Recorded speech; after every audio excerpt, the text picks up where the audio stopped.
is integers? Integers including whole numbers and negative numbers. Here whole numbers including natural numbers.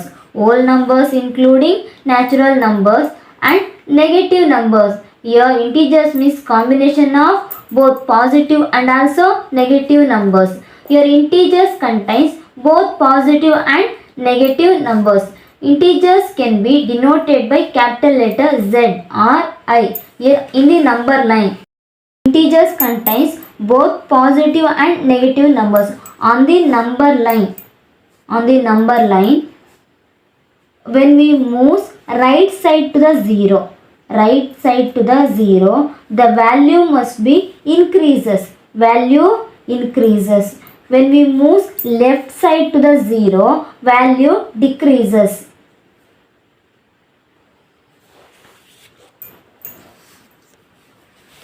Set of integers can be denoted by capital letter Z.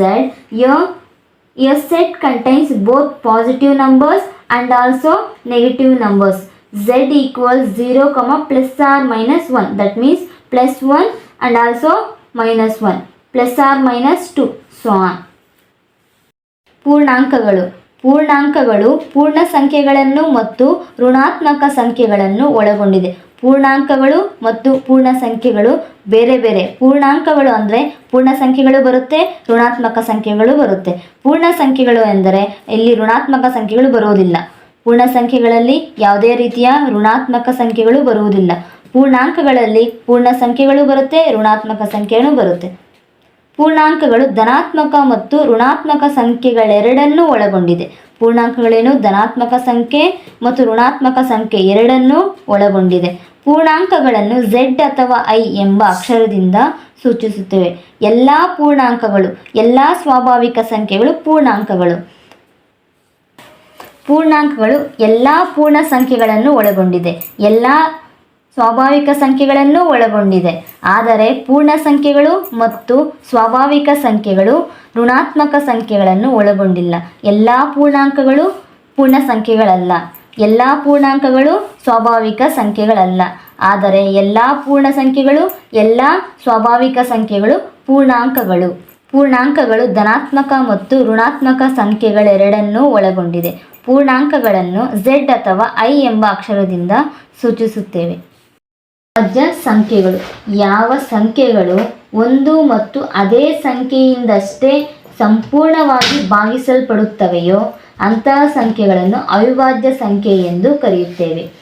ಇಲ್ಲಿ ಯಾವ ಸಂಖ್ಯೆ ನಾವು ಅವಿಭಾಜ್ಯ ಸಂಖ್ಯೆ ಅಂತ ಕರಿತೀವೋ ಅದೇನಾಗಿರಬೇಕು, ಒಂದು ಮತ್ತು ಅದೇ ಸಂಖ್ಯೆಯಿಂದಷ್ಟೇ ಸಂಪೂರ್ಣವಾಗಿ ಭಾಗಿಸಲ್ಪಡಬೇಕು. ಅವಿಭಾಜ್ಯ ಸಂಖ್ಯೆಗಳು ಎರಡು ಅಪವರ್ತನಗಳನ್ನು ಒಳಗೊಂಡಿರುತ್ತವೆ. ಆ ಎರಡು ಅಪವರ್ತನಗಳು ಯಾವುವು? ಒಂದು ಮತ್ತು ಅದೇ ಸಂಖ್ಯೆ. ಅವಿಭಾಜ್ಯ ಸಂಖ್ಯೆಗಳಲ್ಲಿ ಅತಿ ಚಿಕ್ಕ ಸಂಖ್ಯೆ 2. ಸಮ ಸಂಖ್ಯೆಗಳಲ್ಲಿ ಅವಿಭಾಜ್ಯ ಸಂಖ್ಯೆ 2. ಅವಿಭಾಜ್ಯ ಸಂಖ್ಯೆ ಎಷ್ಟು ಅಪವರ್ತನ ಹೊಂದಿರಬೇಕು? 2. ಉದಾಹರಣೆಗೆ 3ರಿಂದ ಮತ್ತು 1ರಿಂದಷ್ಟೇ ಸಂಪೂರ್ಣವಾಗಿ ಭಾಗಿಸಲ್ಪಡುತ್ತದೆ, ಆದರೆ 2ರಿಂದ ಸಂಪೂರ್ಣವಾಗಿ ಭಾಗಿಸಲ್ಪಡುವುದಿಲ್ಲ. ಆದ್ದರಿಂದ 3 ಮತ್ತು 1 3ರ ಅಪವರ್ತನಗಳು. 1 ಮತ್ತು 3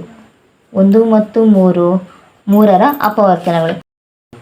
ಇದೇ ರೀತಿ ಯಾವ ಸಂಖ್ಯೆಗಳು ಒಂದು ಮತ್ತು ಅದೇ ಸಂಖ್ಯೆಯಿಂದಷ್ಟೇ ಸಂಪೂರ್ಣವಾಗಿ ಭಾಗಿಸಲ್ಪಡುತ್ತವೆಯೋ ಅಂತಹ ಸಂಖ್ಯೆಯನ್ನು ಅವಿಭಾಜ್ಯ ಸಂಖ್ಯೆ ಎಂದು ಕರೆಯುತ್ತೇವೆ. Prime numbers.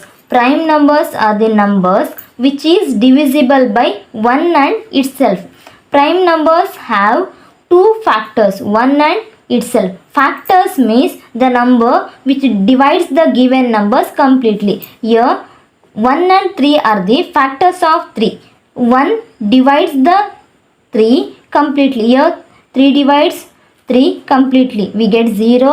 Here 1 is also divides 3 completely. Therefore 1 and 3 are the factors of 3. 2 is the only even prime number.